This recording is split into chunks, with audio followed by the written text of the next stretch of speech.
tannins. Now, tannins are released by the mangroves, edge of the lake, and the tannins are what causes the water to look so brown. That's good. Cool. We're in the front. We don't have fences or netting on any of these islands. That's because all the primates you're going to see today were all born and raised in a zoo. And in zoos, we don't give swim lessons. So they respect the water as a natural barrier. They don't try to cross it. But in the wild, certainly there are many different primates that do have the ability to swim, and some are actually very good swimmers. Now, they were very active. You might have heard them while you were waiting. I think they may be taking a break. I'm going to look on the ground. Coming up on the left, I bet we'll see the Siamang gibbons, because they were just given a snack by the keepers. So look between the break and the mangroves here, and my guess is one, if not both, will be there. These are native to Southeast Asia, and they are a lesser ape. Lesser ape just means they are smaller size. Lesser apes go up to 80 pounds, and then you go to your great apes. But look at how muscular that guy is. 90% of his body is muscle. And these are the largest of the gibbons, and he's large even for that gibbon, at 30 to 35 pounds. That's the female sitting right at the edge of the water. Now, in the wild, they are arboreal. That means in the wild, they live in the treetops. 90% of the times in the trees. Some of them never come up the trees and step foot on the ground. But here in the zoo, they know there are no predators to worry about, so as you can see, they're more than comfortable being on the ground and enjoying some food. Now, if you look under their chin, you might see a very tiny little sac. It's pretty hard to see. But it's called a gullah sac, a little pouch. Now, if you heard them doing their calls just a little earlier today, when they were doing that, that little sac would have been the size of their head. They inflate it with air, and they use that air to project their voice. It carries for 2 miles. They're actually the second loudest of any primate, right behind the howler monkey. A howler monkey's call goes for about 4 miles. In their wrist joint, they have a ball and socket joint. That's what we have in our shoulders. But they have that in their wrist, and that allows them to turn their hand about 180 degrees. That's one of the reasons they're so fast moving through the treetops. That's called brachiation. And they can go from branch to branch at a very high rate of speed, even turn complete 180 degrees in just a split second.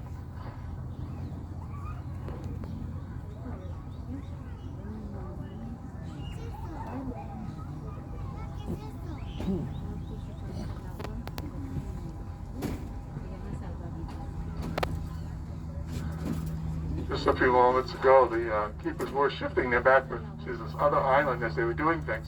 And they did that using this bridge on the left. So you see the bands that kind of come down from the pole there. And right now they're going down into the water. That's actually a fire hose. It's a recycled fire hose. The Naples Fire Department is nice enough to give it to us. And we can raise and lower that, just like a drawbridge. And that what allows us to move the primates from one island to work on the other. We're going to see that shortly. When we go around this big island, you're going to notice off to the side here, you see the keepers on the big island. So we're going to go by the shift island, we call it. It's a very small little island that just temporarily, the monkeys are going to be there while the keepers complete their work. But that will give us a good chance to see them. But I'm going to reinforce, please, do not point, don't use your arms at all as we go by them, because I want you to get a good look at them. Now, they're black and white colobus monkeys, and they are native to Central Africa, the Congo. As we go by, you'll get a better look, and I want to point out that when they were born, they were all white. And you'll see now they have the black and white colorings, and that's not the only color. There's also red and white colobus and olive and white colobus. They're the only primates you're going to see today that are not endangered. Good reason for that is they have an additional chamber in their stomach that allows them to be able to digest the greens and things that other primates cannot. And so even though they have suffered from loss of habitat, they've been able to adapt more readily to a varying diet because of that additional chamber. This is actually a father and 2 sons that we have here. They've been with us for about 3 years now. Very active. They can leap about 20 feet over the ground. They can achieve speeds approaching 30 miles an hour. So again, they're on that little island. They've got a little snack to enjoy while they wait, but they won't be there very long. As soon as the keepers complete their work, they'll be given their access back to their main island.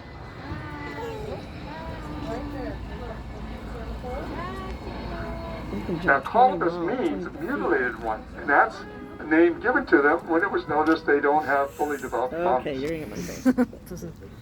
But they do have a very hook shape to their hands, and that hook shape allows them to very easily grab branches to move about through the forest canopy from branch to branch. They, while not being endangered, they are hunted though. They're hunted for their pelts and they're hunted for their meat. Back up just a little, I'll try to give you a look at both. There's one monkey sitting on the little knoll here to the right, and then there's one over to the little bit down, further down the island in the center there, sitting up on top of that little reel. These are black-banded spider monkeys, native to South America, Central America, southern areas of Mexico to a certain degree. And while they're not sitting together right now, they're actually quite social in the wild. Not uncommon to find groups of 15 to as many as 50, all living in one group. Although they'll break up during the day into smaller groups to go off and search for food. They can hang from their tail, from a tree branch, using arms and legs to pull in their food, which a big part of their diet is fruit. That's one of the reasons they're called spider monkeys. They were first observed hanging from their tail, arms and legs outstretched, and they resemble a spider in a web. They're very special tails. They're called prehensile tails. Long, curl at the end, but significantly on the end of the tail, no fur. Instead, there's a little pad. It's like a friction pad. It gives them the ability to grip with their tail. So they use their tail just like a third hand. They'll pick up objects, carry their food, even peel a banana with their tail.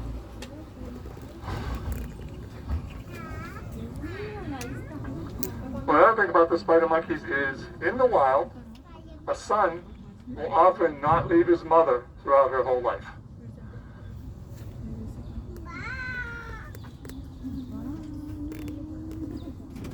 So from the monkeys, we are going to go look at the oldest primates on Earth. It's going to be a lemur, called prosimians, which means translates to pre-monkey. But they are the oldest primates on Earth. And on the island to the left, I hope we will see a common brown and white-fronted lemur. If you look up at the little shelter there, platform that's up in the tree, looks like at least one of them is up there. Yeah, see him in there like the tent. Looks like it might be the common brown. Now, all lemurs can only be found one place on Earth in the wild. That's the island of Madagascar. Madagascar is an island about the size of Texas. It's the fourth largest island in the world. It's very unique. 90% of the plants and animals on the island can only be found there, no place else on Earth. Includes the lemurs. All the lemurs are endangered or critically endangered, mostly because of loss of habitat. They destroy the habitat, they do slash and burn. They do it for agricultural reasons, like raising crops and cattle, or even to generate charcoal. So this zoo is actually the international headquarters for a group, Madagascar Fauna and Flora Group. It's like a consortium of zoos, different conservation groups, all working to restore habitat, bring the numbers back up. We have had some lemurs born here at our zoo, and we've had some success taking lemurs born in a zoo environment and reintroducing them into the wild. Now, lemurs have a reflective coating over their eyes. It played a role in their name, lemur. Lemur means ghost. Natives first looked into the jungle at night and saw eyes peering back at them. Now, they thought what they were seeing was the departed souls of their ancestors. In reality, it was the moonlight reflected off the lemur's eyes. So that led to their being called lemur or ghost.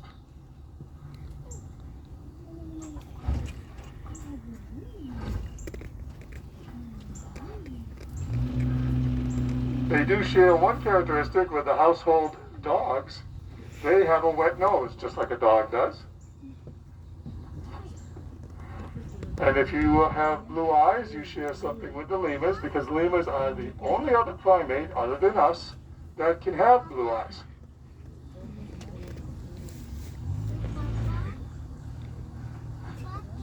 smallest lemur in the world is about 4 to 5 inches long, weighs 1 ounce, which is quite a contrast from what they believe was the largest lemur ever, long extinct now. But they believe that there were lemurs at one time that were larger than modern day gorillas.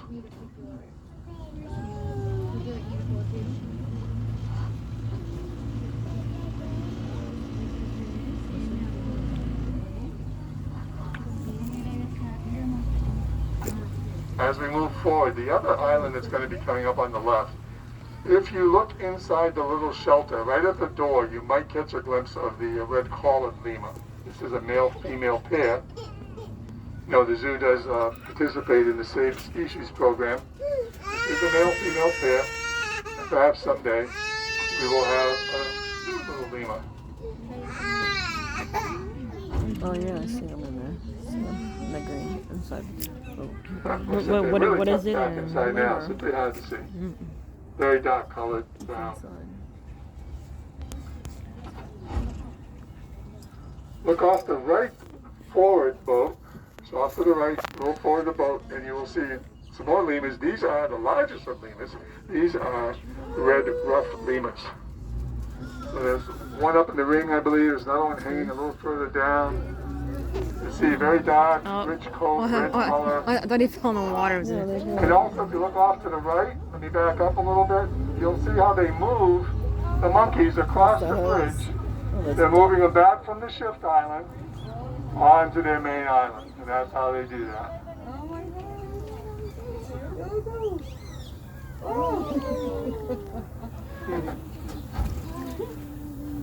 Now, understand in the wild, those colobus monkeys can leap from a tall tree about 30 to 40 feet straight down.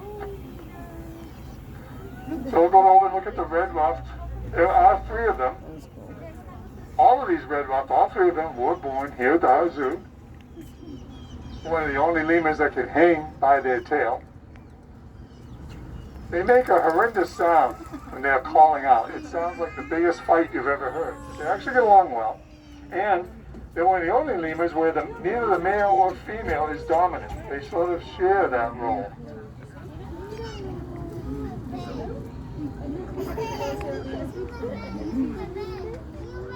Well, it's a little hard to see, but the mangroves, but that one's up on top of these little Egypt berries. What are they fighting?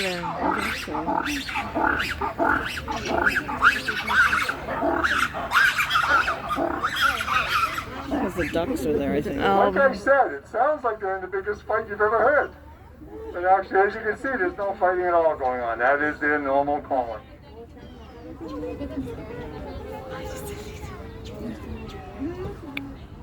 So that was good timing. You don't often get to hear that this time of day.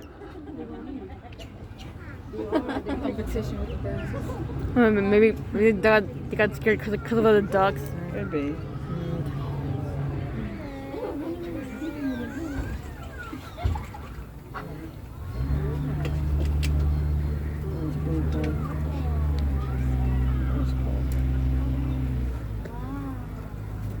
We'll check one more island just to see if possibly we can see the monkey and the other gibbon.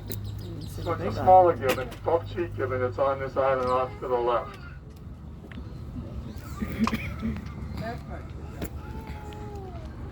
The keepers have brought snacks out, so that tends to put them down on the ground more, enjoying their little snack, not up where we see them as easily. So we have a buff-cheeked gibbon. It's a smaller gibbon than the Siamese. It's native to Vietnam and Cambodia.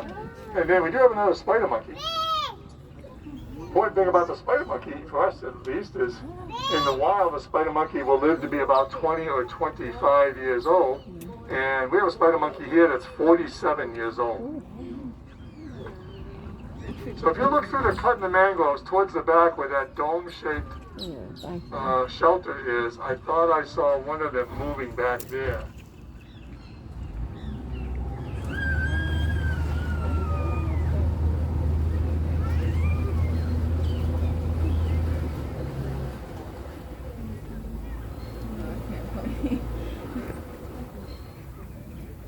If you haven't been over to see the lions and the zebras, that's a left when you leave the boat dock. And you can walk off to this little point where the people are here eating fish. And you might catch a good look at these two from that vantage point over there. And at the same time see the lions and zebras.